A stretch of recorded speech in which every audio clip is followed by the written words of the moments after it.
Let's get into the show. Yeah, let's do Shall we? this. Victoria Crawford joining us this morning. Victoria, how are you? I'm doing good, thank you. Good. It is good to have you here. We're going to talk a little bit about, I want to introduce you to some of our audience, talk a little bit about how you got into the wild world of professional wrestling. And you're doing some really cool stuff, as we touched on in the beginning of the show, where you're really helping people get into this business the right way.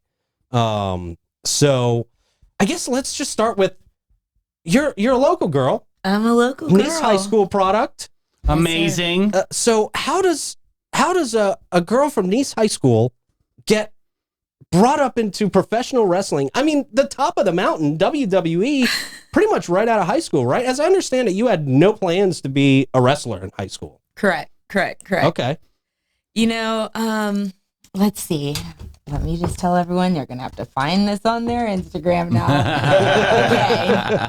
So, my journey into wrestling was kind of unique. I lost my eyesight in high school between like 2001 to 2003. So, with that being said, I didn't have the academics or the GPA to like pursue this huge ophthalmology degree, So, I think why I bring that up is because education was always something that I really like tried to strive for, even on the road full time. And it kind of became something that was not, I was still seeking, still today, still seeking in that realm, but But did you audition for this role, or did this fall from the sky? Like, where did this come about? It really just fell from the sky because, again, trying to figure out my way and get out of the home, move out on my own. I took some modeling gigs, especially with Venus Swimwear being here. Oh, wow. Yeah. Yes. So I didn't have any intentions of being in front of the camera. I like behind the scenes. So there was an opportunity that came up where they were looking for myself and younger girls to try to teach this wrestling. Mm-hmm. And then off Kelly and I went to go learn what it was. Okay, that's right. You're not the only one who came out of Nice that went to professional. And Kelly was also a very big name. She's a big name, but actually I think she graduated from somewhere in town. She didn't come to Nice, but we started together. Yeah. Okay. Yeah. That's wild. Two people from the same town getting picked up in this business at the same time. So what kind of shocked you the most getting into, what was the most unexpected thing you ran into early on in your career? Early in my career, the first shocking experience I had is the fact that everyone was addressing themselves as their stage names, not their biological name. So even like backstage? Yeah. Okay. Like, and, at the time, Kelly and I they're working us, but, as I kind of just like got comfortable with like the atmosphere, I started using I was Victoria Crawford until I was Alicia Fox, but I still would assume the persona, so what's the difference between Victoria and Alicia? They kind of help you develop a personality that's like 10 times yourself. So in a sense of Alicia, she's kind of like the most exaggerated version of myself, because I think in my spirit, I think I would like to say I'm pretty calm, temperamental, but calm, Well, Beyonce has Sasha Fierce. By the way, it's her birthday today too. Just letting the boys know that I know, me too. High five. Thank you very much. Yeah. Okay. All right. But though, they went to Stardom stat. But I'm telling you though, seriously, to find that other persona and kind of get that inner tiger out, like, was that something that motivated you? Like, what inspired you to get Alicia to where she, became this great wrestler? Geez, I think just really growing up in that time in my life between 17 to literally just this last recent. So coming from Nice and then going to that experience, my mind was just like an onion, just like blooming everywhere. Like, cool. New experiences, new people that had other experiences that were sharing, and I think that's where I got to dig deep into what my triggers were. What the crowd wanted to see, because it's instant feedback, very immediate, good guy, bad guy. Mm-hmm. Oh, they didn't like that clothesline. Okay, right. Let's slam, Right. Kind of the art started to become, oh, okay, this is my responsibility. I can do this. Like we were talking about making art with Florida Man games. It's like this local celebration of who we are, and it's just perfectly narrated in Florida Man Games, like the grocery store brawl. And that's how I feel. It's like, you know, like you're saying, you want to just make people happy and this and that. And that's what wrestling and entertainment are. But what I love about it is that business function. Yeah. That's the nitty gritty that's like actually made me want to really dig deeper, because you know, it's not an easy experience at all. I'm just gonna say, but if it was easy, it wouldn't be worth bragging about. Well, Davey, yes. And especially on the business side, right? Like, what do you wish you would have known on the business end of things going into that world? I wouldn't change a thing. Really? I would know nothing, still the same. However, if I were to get another opportunity to be a performer or whatever again, I would strictly use these social media tools, these algorithms to my benefit, this experience of like, you know, good times, bad times, bringing in a living, you know, some more nitty gritty independent experience to really leverage what it is to be on stage, what it is to have like these action figures and stuff. And it's really a luck of the draw, you know what I'm saying? Like there's a lot of superstars that go to work every week and haven't really had their storyline yet. Mm-hmm. So there's a lot of time in between that isn't televised, but that's where we come alive, because, you know, you're on the road 360 days. Or 300, well, you get 5 days off. It's so good. It's easier. Yeah. Sorry, yeah. You know, so you're like, have to build this life that can cater that persona, you know? So I think it's a spiritual experience, but I mean, I'm a sensitive person, you know? Good, yeah. It's very taxing on your body, and I know you had to work out, and I saw your action figure. Whew. But what was one of the like worst injuries that you took that like you had to just perform through? Is there one incident where you're like, oh my gosh, I can't believe I got through that? Yeah, actually, I broke my tailbone during a rehearsal in one of our pay-per-views, the first female battle royal. But where I hit this part of the ring equipment was exposed wood. So it cracked from my tailbone to my scalp. Wow, like an earthquake almost. Totally earthquake. And in my inner experience of it, it was the whole flash of white. I couldn't move. Yeah. Like I didn't really know in my equilibrium where I were. Mm-hmm. And until two girls, Bailey and Mickey, came running up, and then we kind of got to what the next right steps were, getting MRIs and things. However, that's still something I go through today because, you know, Pilates, we're talking about that, you know, and stretching and just getting that muscle memory to relieve its tension and trauma, you know? So I think that's probably my worst injury, but it's so...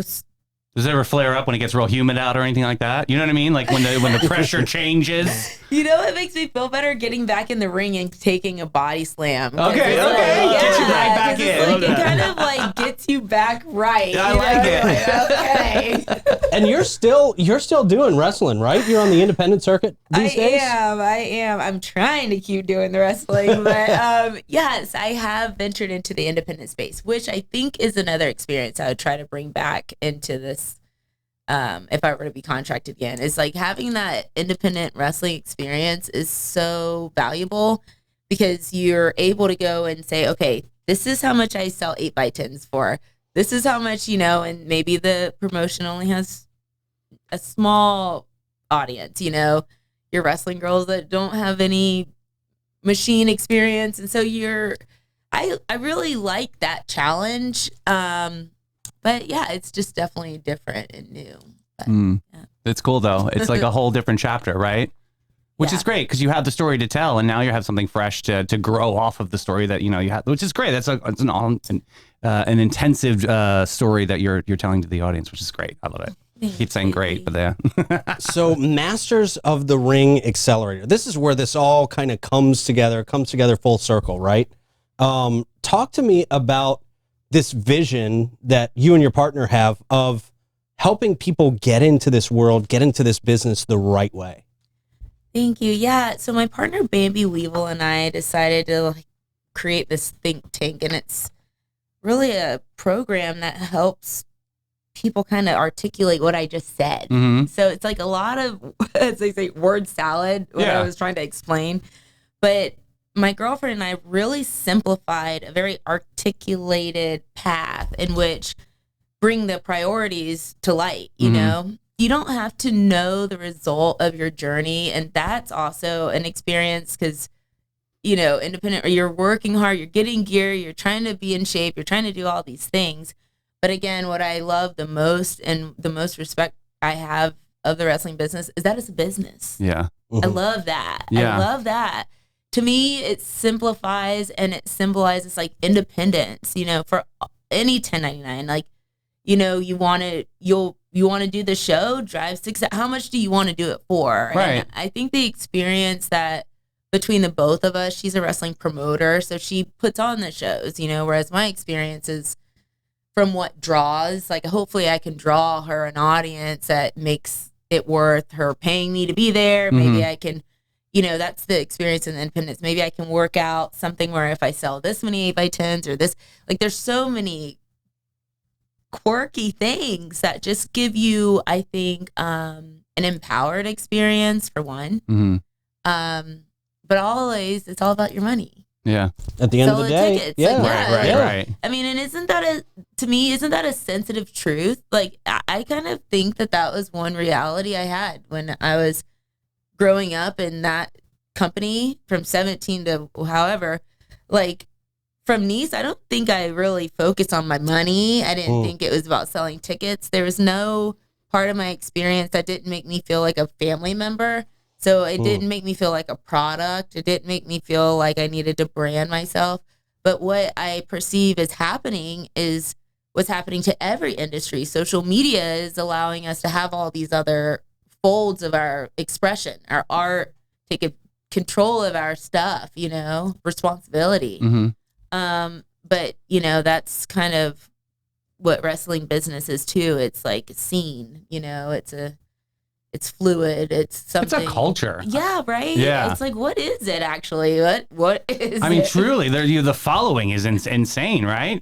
How did you deal with some of your fans? Did you ever have any unruly fans, or like, how did you deal with that pressure of being famous in this atmosphere and balancing your personal life with your professional life? You know, I think my experience is a little different because with WWE, like, it's a culture, but it's also this family thing. So we really, you know, when it comes to being with our fans and interacting our universe, we know they are our business, you know? So I believe the fans really gravitate who they resonate with. And my fans are just like me. Love that. They're pretty chill. They're literally just like me. I haven't met anyone that's a fan of Alicia Fox that I couldn't gel, talk music, like literally talk other subjects than wrestling. Like that seems to be who pings my Instagram, or people that like actually I respect a lot of the audience that still holds true to, as I've been trying to be more than my wrestling persona. Like I've been trying the Pilates, I've been trying this, and the feedback so far is these folks are into different things too. Yeah. You know? Yeah. Like, so it's really nice. It's nice to kind of you know, have a wrestling experience that keeps changing. I love it. And the fans that keep kind of evolving with you, right? And WWE, that you're like heroes and villains. Which did you enjoy most? Did you enjoy being the villain, or did you enjoy being the hero? Villain. Yes, everything. They're always lavish. I love it. I was gonna say, you mentioned your fans are pretty chill like you, but the Alicia Fox character, she was all over the place. Yeah. She was a pretty aggressive chick.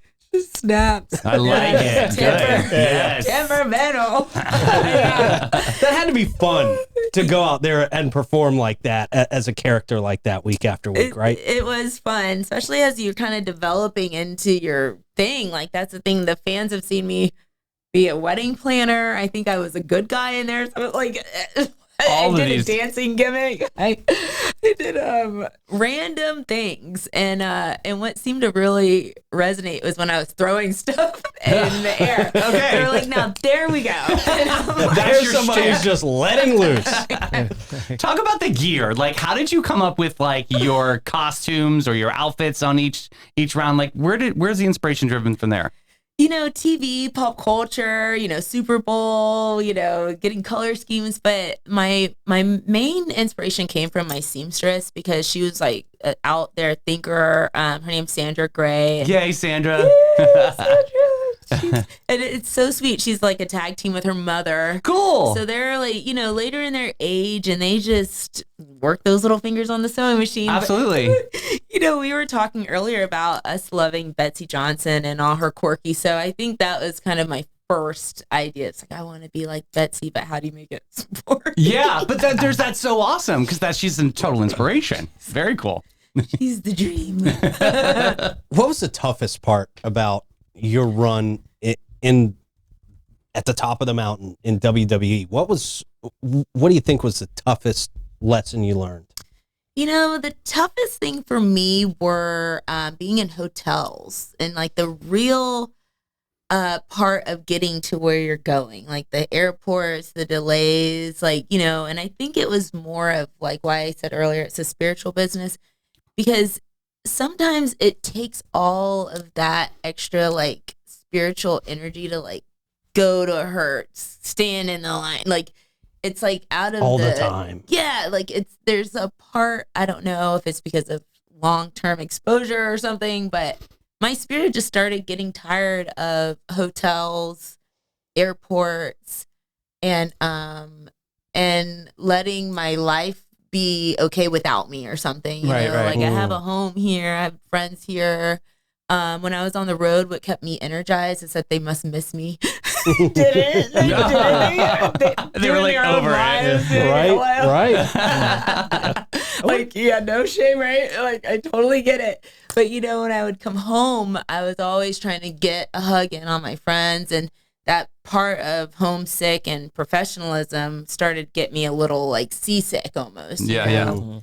But my experience is very different because I was there 17 years. Some people have an opportunity and some are long and some are kind of short, so I really have a lot of gratitude for that chapter, but like where I'm at in my journey, it's still kind of processing. Like that was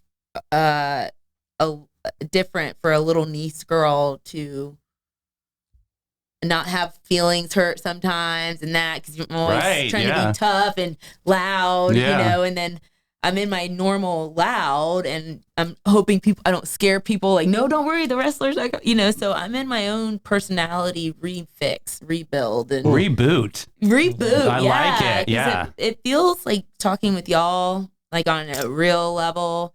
These are all part of the healing that I recognize today. When I'm on the road 300 days a year, the regular social skills, they kind of fluctuate and go down. Well, they're different cultures. You go to LA, it's going to be a way different crowd than it is here, right? Right. You got to be phony baloney and all that mess, right? Yeah, La Cienega Garcia. Okay, it's not easy in LA. But then here, you speak the language, you know the people, and you know the pulse. And that's why, you're rebooting. You got to I got to reboot and keep it just moving fluid. But that's what I think bringing a community together, like, and seeing some of these kids speak on their imagination, their creativity, and like we're just enjoying 904 in our local place. Really, I'm hoping that the parts will separate it. It won't feel like one convoluted experience because it's really difficult to dissect and subtract. I mean, there's a lot of different components that go into being a successful performer, right? I mean, it's not just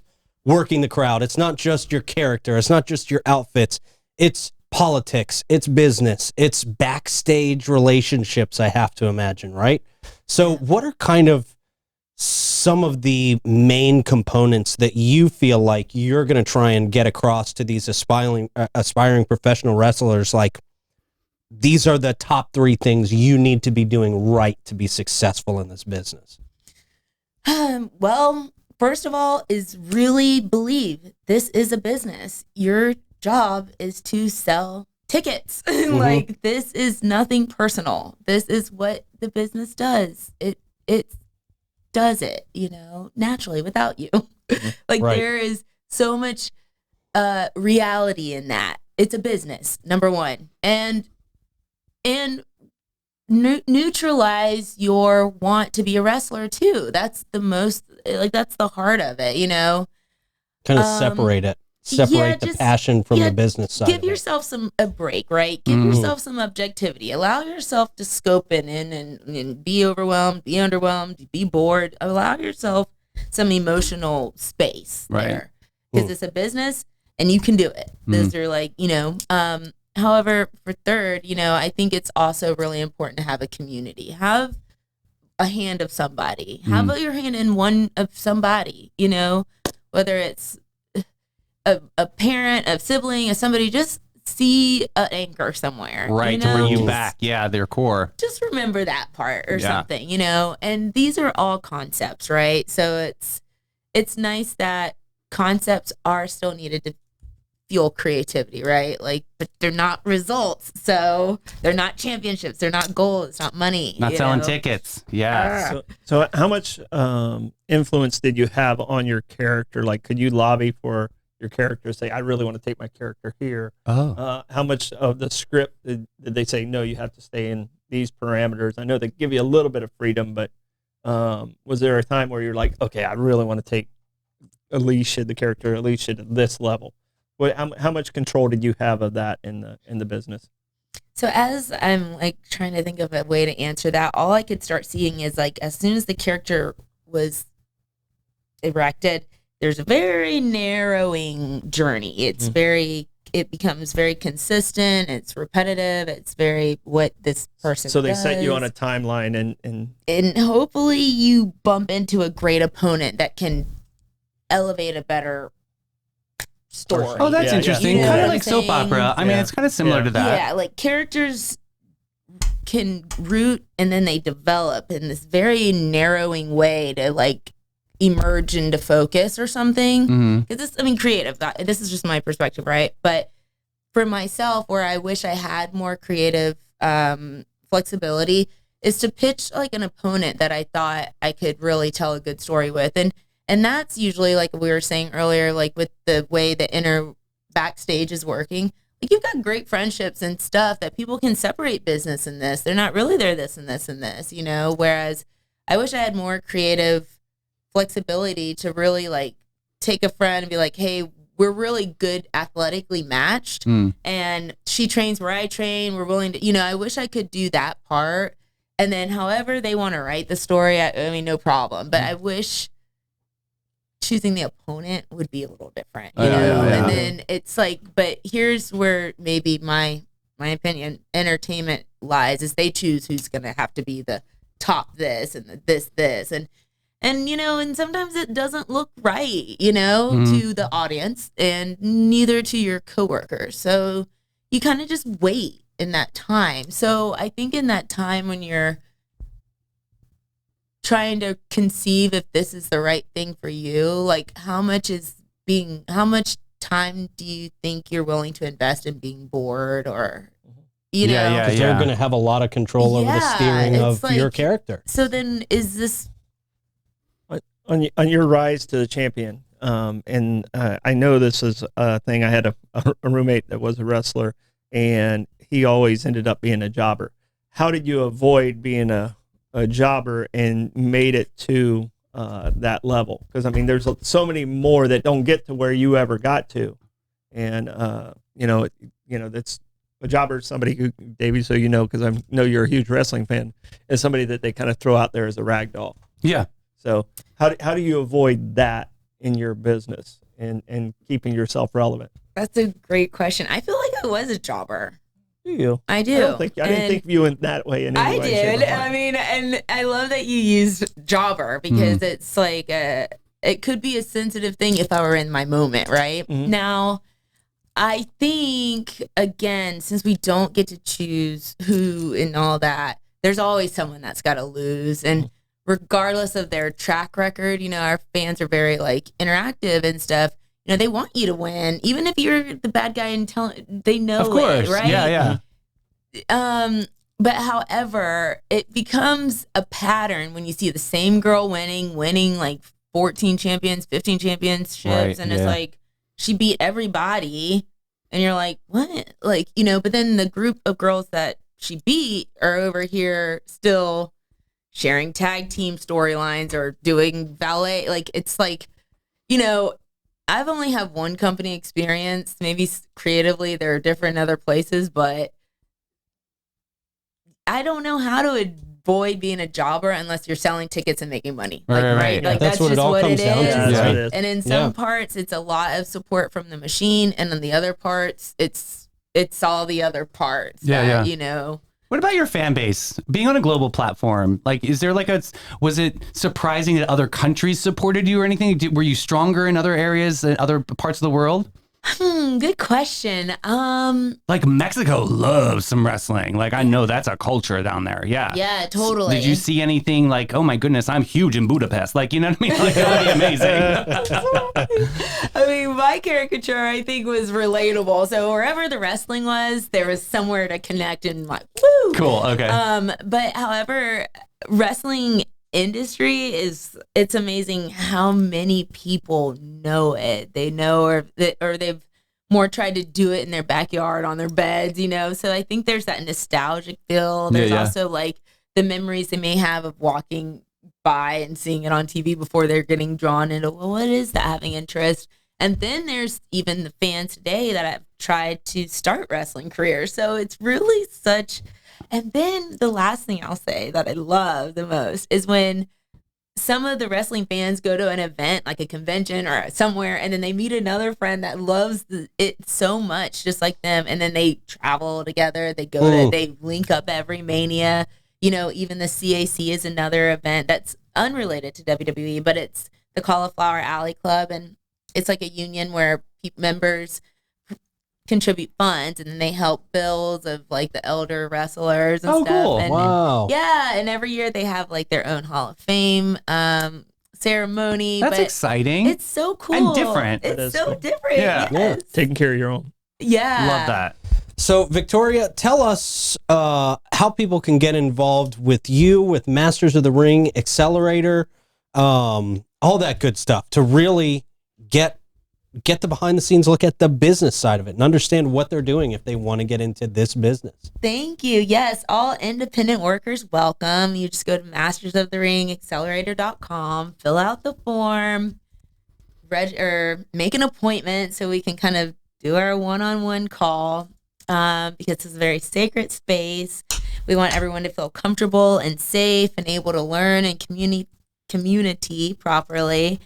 It's myself and Bambi Weevil. She's at Instagram, Masters of the Ring, period. And then our platform is the Accelerator. Cool. Awesome. Yeah. Well, thank you so much for coming by this morning. This was a lot of fun. Really enjoyed having you. And I hope we can connect again soon and talk more Florida Man Games stuff. Yeah. I'd love to have you out there for Florida Man Games. Epic That'd be interview. fun. Yeah. So fun to meet you. That's Awesome. awesome. Great job, Victoria. Victoria, Yeah. thank you for coming in. This was a lot of fun. Thank you for having me. Absolutely. Now we got to do the news. I know we got to do the boring stuff now. Jeez. That was fun. That was so fun.